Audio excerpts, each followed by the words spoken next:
सियार की चतुराई। एक जंगल में चिंपू नाम का शेर राज्य करता था। वह प्रतिदिन जंगल के जानवरों का शिकार करके अपनी पेट की भूख को शांत करता था। एक दिन घूमते घूमते सुबह से दोपहर हो गई, लेकिन उसे कोई जानवर नहीं मिला।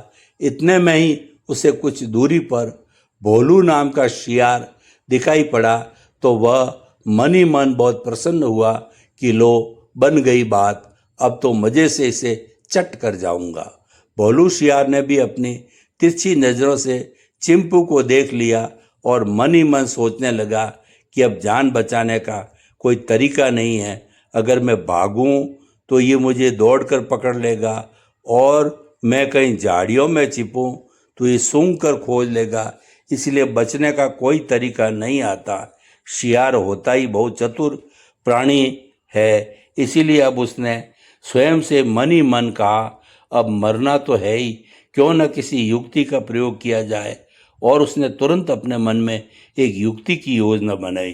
अब भोलू स्वयं ही जोर जोर से हंसते हुए राजा चिंपू की ओर बढ़ने लगा। चिंपू को ये देखकर बड़ा आश्चर्य हुआ।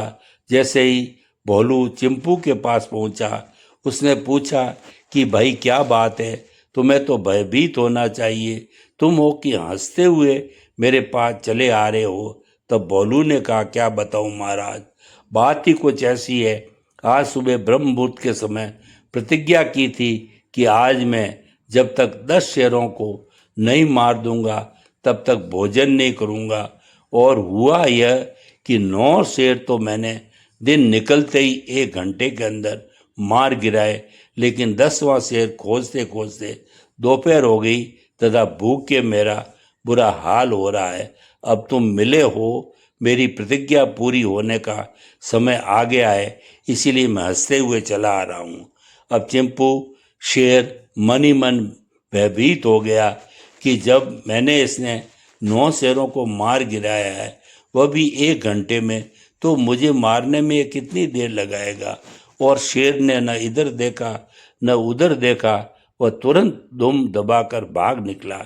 इसलिए कहा भी जाता है कि देवता चरवाहे की तरह लाठी लेकर रक्षा नहीं करते, जिसकी वे रक्षा करना चाहते हैं उसी वे सुबुद्धि से संयुक्त कर देते हैं।